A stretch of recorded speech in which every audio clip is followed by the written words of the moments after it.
Hi viewers, welcome to me channel. இன்றைக்கி நம்ம சேனலில் ஒரு மீன் குழம்பு ரெசிபி தாங்க பார்க்க போகிறோம்.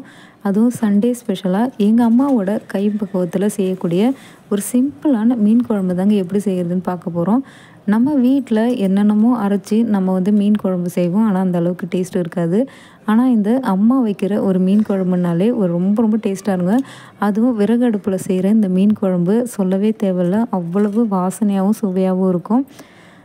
வாங்க எங்கள் வீட்டு மீன் குழம்பு எப்படி செய்கிறாங்கன்றதை நான் இந்த வீடியோவில் காமிக்கிறேன். பிடிச்சிருந்தால் ஒரு லைக் பண்ணுங்கள்.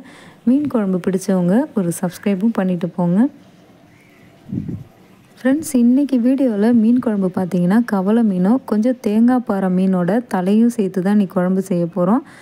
வாங்க எப்படி செய்யறதுன்னு பார்க்கலாம். விறகடுப்பு நல்லா எரிஞ்சிக்கிட்டு இருக்குது. மண் சட்டியில் ஒரு 2-3 குழிக்கரண்டி ரீஃபைண்ட் ஆயில் சேர்த்துக்கோங்க. எண்ணெய் நல்லா சூடான பிறகு கொஞ்சமாக வடகம் சேர்த்துக்கோங்க. கடுகு சேர்க்க வேண்டாம். வீட்டிலே செய்யக்கூடிய வடகம் தான் நாங்கள் சேர்ப்போம். எப்பவுமே கடையிலலாம் வாங்கி சேர்க்கறது கிடையாது. கொஞ்சமாக ஒரு 2-3 டீஸ்பூன் அளவுக்கு வடகம் சேர்த்துக்கோங்க. வடகம் நல்லா பொரிஞ்சு வந்த பிறகு ஒரு 10-15 சின்ன வெங்காயத்தை தோல் உரிச்சிட்டு 2 துண்டாக கட் பண்ணி சேர்த்துக்கோங்க. வெங்காயம் ரொம்ப நேரம் வதக்க வேண்டாம். ஒரு கண்ணாடி பதத்துக்கு வர வரைக்கும் நல்லா வதக்கிக்கோங்க. பாருங்கள், வதக்கின பிறகு ஒரு 10-15 பல் பூண்டை தோல் உரிச்சிட்டு சேர்த்துக்கோங்க. சேர்த்துட்டு அதையும் அந்த எண்ணெயிலே நல்லா வதக்கிக்கோங்க. ரொம்ப நேரம் வதக்க வேண்டாம். 2 தக்காளியை நல்லா பெரிய சைஸாகவே கட் பண்ணி சேர்த்துக்கலாம். தக்காளியை நல்லா வதங்கி வரட்டும். பாருங்கள், அடுப்பு நல்லா எரிஞ்சிக்கிட்டு இருக்குது. தக்காளி நல்லா வதங்கிடுச்சு. இப்போ இதோட ஒரு 2-3 கத்திரிக்காவை நீல வாக்கில் கட் பண்ணி சேர்த்துக்கோங்க. கூடவே ஒரு 4-5 பச்சை மிளகாவை காம்பை மட்டும் கிள்ளிட்டு நல்லா வாஷ் பண்ணிவிட்டு சேர்த்துக்கோங்க. எங்கள் வீட்டில் சட்டுன்னு இந்த குழம்பு செய்வாங்க, ஆனாலும் அவ்வளவு சுவையாக இருக்கும் விறகடுப்பில் செய்கிறதுனால.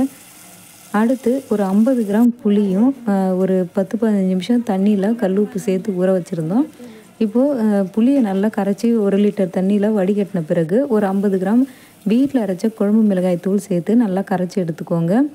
அதாவது 50 கிராம் புளியை தண்ணியில் ஊற வச்சு கரைச்சி வடிகட்டி எடுத்த பிறகு 50 கிராம் மிளகாய் தூளும் சேர்த்து கரைச்சி எடுத்துக்கோங்க. இதோடவே கல் உப்பும் சேர்த்துருக்கோம். கரெக்டாக 1 லிட்டர் தண்ணியில் நம்ம கரைச்சி வடிகட்டி சேர்த்துருக்கோம்.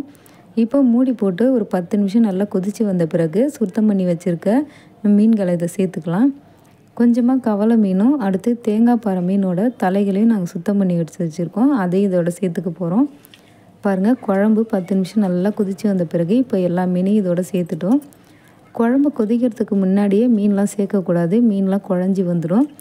ஒரு 10 நிமிஷம் நல்லா கொதித்து வந்த பிறகு மீனெல்லாம் சேர்த்துக்கோங்க. இதுக்கு முன்னாடி நல்லா புளிப்பான மாங்காய் இருந்தால் ஒரு 2-3 துண்டு மாங்காவும் சேர்த்துட்டு நல்லா கொதிக்க விடுங்க.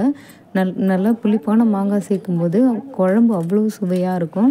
பாருங்கள், மாங்காவும் சேர்த்துட்டு ஒரு 10 நிமிஷம் இப்போ கொதிக்க விட போகிறோம். எல்லா மீனையும் சேர்த்துக்கலாம். ரொம்ப சுவையாக இருக்குங்க. இந்த மெத்தடில் ட்ரை பண்ணி பாருங்கள். ரொம்பவே கஷ்டப்பட வேண்டாம். விறகடுப்பில் செய்கிற இந்த மீன் குழம்பு அவ்வளவு சுவையாக இருந்துச்சு. உங்கள் வீட்டில் உங்கள் அம்மா கை பக்குவத்தில் செய்யக்கூடிய மீன் குழம்பு சுவையாக இருக்குன்னா கமெண்ட் பண்ணுங்கள். பாருங்கள், ஒரு 10 நிமிஷம் கொதித்து வந்த பிறகு கொஞ்சமாக மிளகுத்தூளும் கடைசியாக சேர்த்துக்கோங்க. சளி இருமலுக்கு ரொம்பவே நல்லது. அவ்வளவுதாங்க, டேஸ்டியான கவலை மீன் குழம்பு ரெடி ஆகிடுச்சு.